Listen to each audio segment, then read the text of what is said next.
to Compliance Chronicles, where we learn from professionals shaping the world of compliance.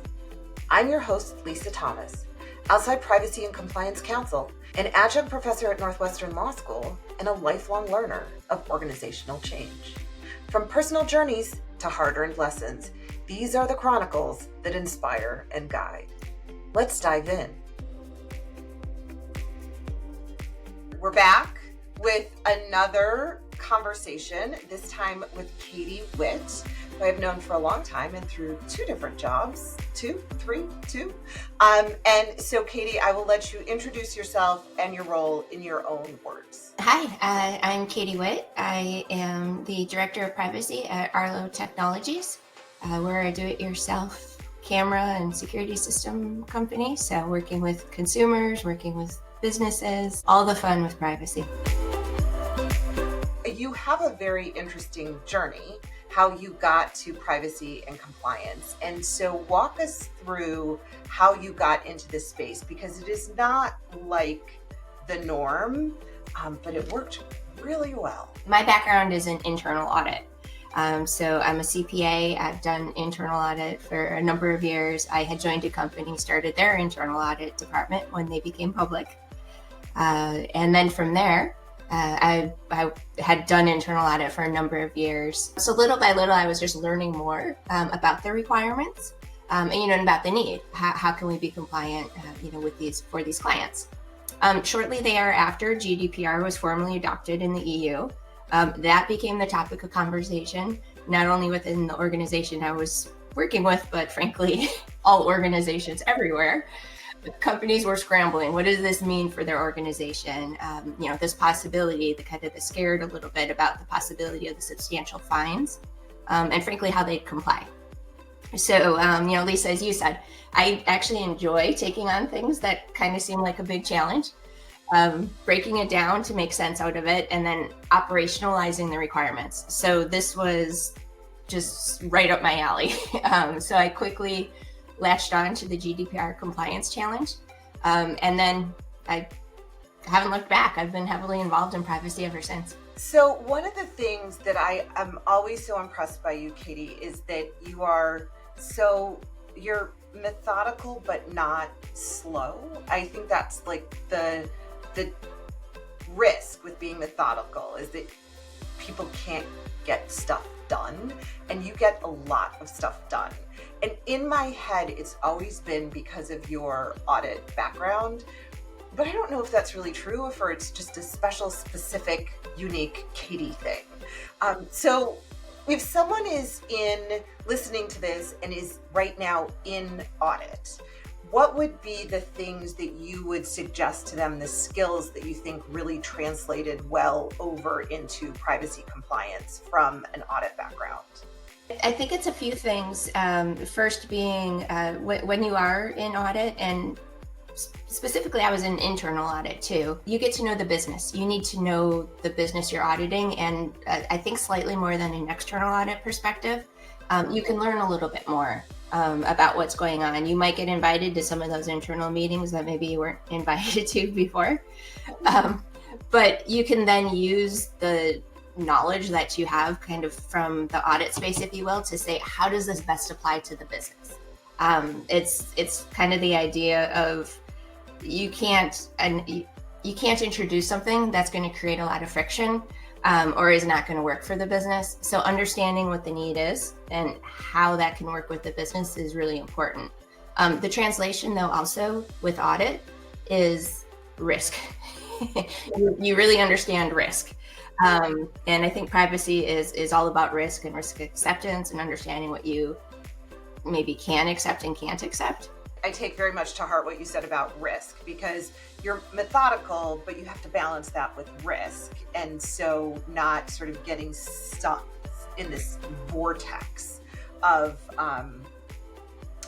concerns and worries. And at some point saying, okay, how risky is this? And then let's keep moving.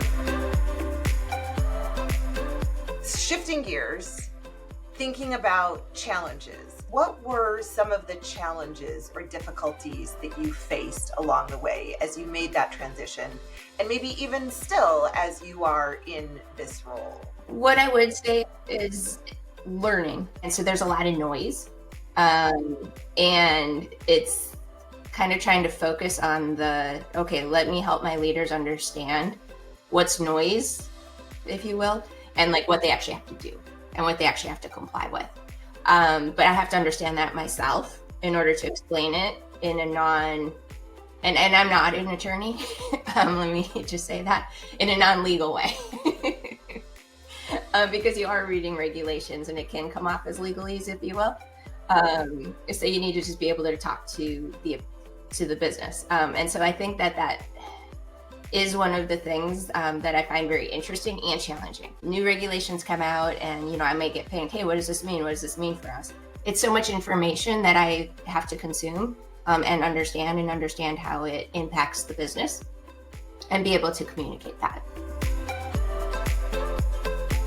One of the things that you said that was a challenge that I'm interested to learn more about how you navigated is identifying what is noise and what is not. And so what are is there a checklist, or like in your head, is there sort of a way that you divide out, okay, this development is important for the business, but this development is noise?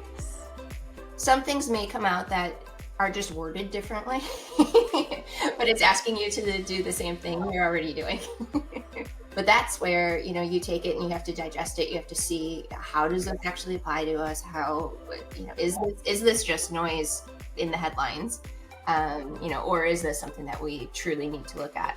And as the new regulations come out, you're frankly reading it to say, okay, is there something different? Is there a nuance here? But that's where you have to read through and you have to truly understand what your business does and their vision.